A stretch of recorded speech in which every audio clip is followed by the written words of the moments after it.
thing doesn't carry over to sports writing. No, I don't think it does, but I'll tell you where the analogy is.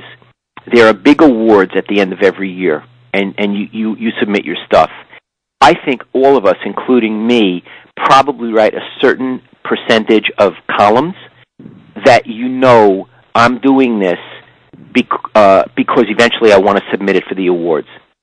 I mean, there are some that I consciously... Now, again, I wouldn't do it if I weren't interested in it, but this one, if it turns out as good as I think it will, I'm going to submit it. So I do write with an idea of awards in mind some of the time. Is there a general political orientation of sports writers? Yes.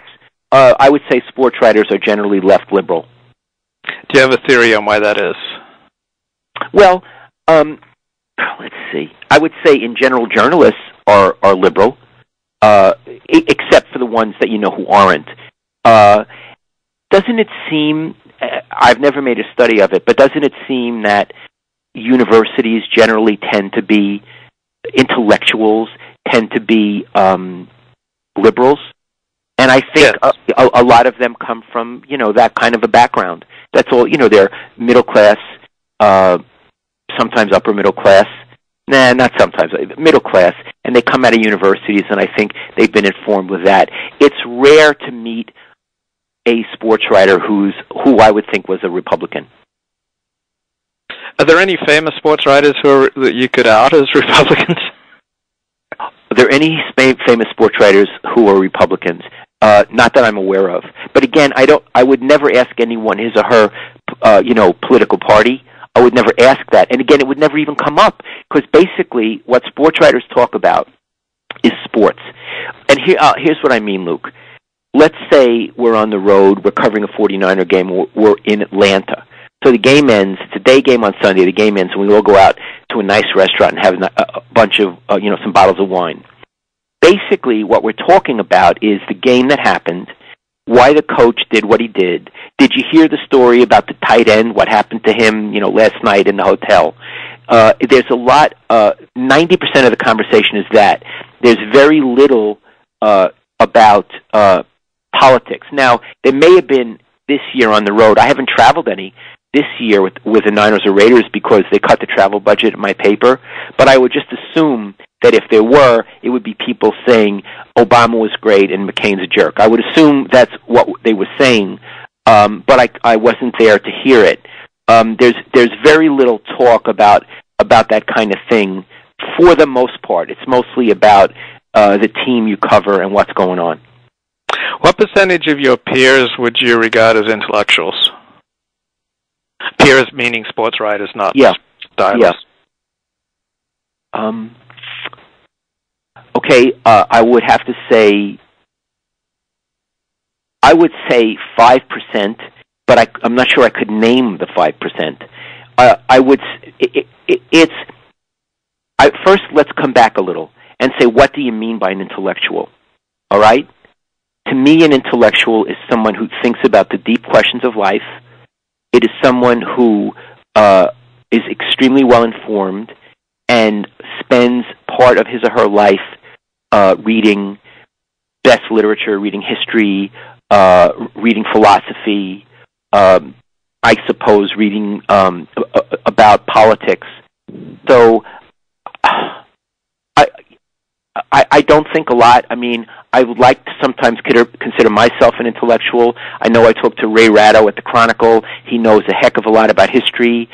He reads literature. He thinks about things. I suppose Ray. I think that sports writers are generally, how do I want to say this? They have a certain mindset which you would not call intellectual. It's not like the people who are still my friends that I went to Stanford with.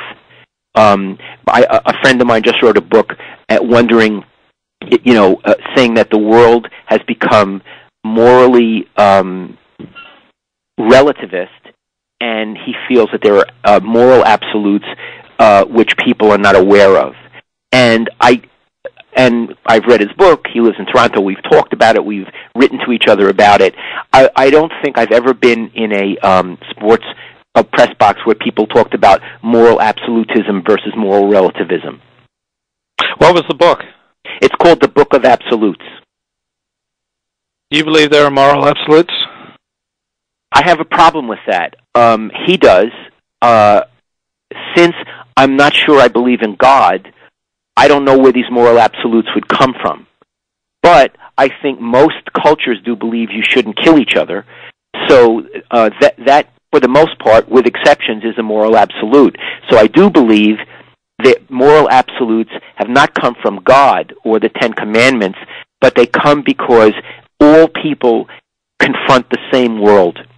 We all are born and live and die in the same world pretty much, and we would have to formulate certain absolutes based on our experience of the world to be able to get along with it. And the Chinese and the Indians and the Western world would probably all come to those on their own because they were confronting the same world. What percentage of athletes, professional athletes, would you describe as intellectuals? It's hard for me because, again, I rarely would get into those kinds of conversations with them. But having said that, I would say clearly Steve Young, part of being an intellectual is thinking about the basic questions of life. Certainly he does.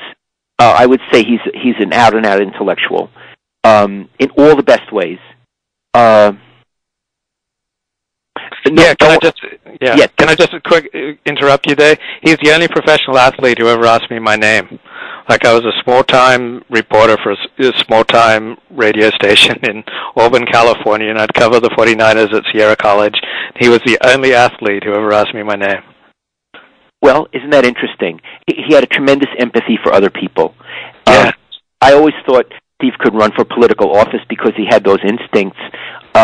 I don't know why he hasn't. I would say Bill Walsh, in certain ways, he was a very brilliant man, and in certain ways, I would say, yeah, sure, why not? I would say Bill was an intellectual.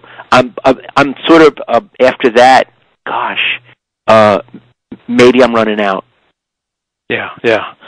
But I want to make it clear. But I'm not putting down sports writers or professional athletes for not being intellectuals, because I'm not sure that there's any great virtue in being an intellectual. I think some of the biggest jerks that I've met in my life have been intellectuals, and that's one of the reasons I'm not in an academic life.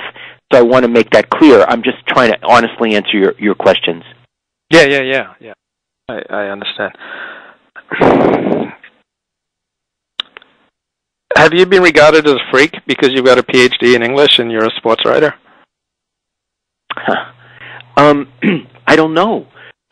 People are aware of it, but they don't call me Dr. Lowell, and it's almost never referred to.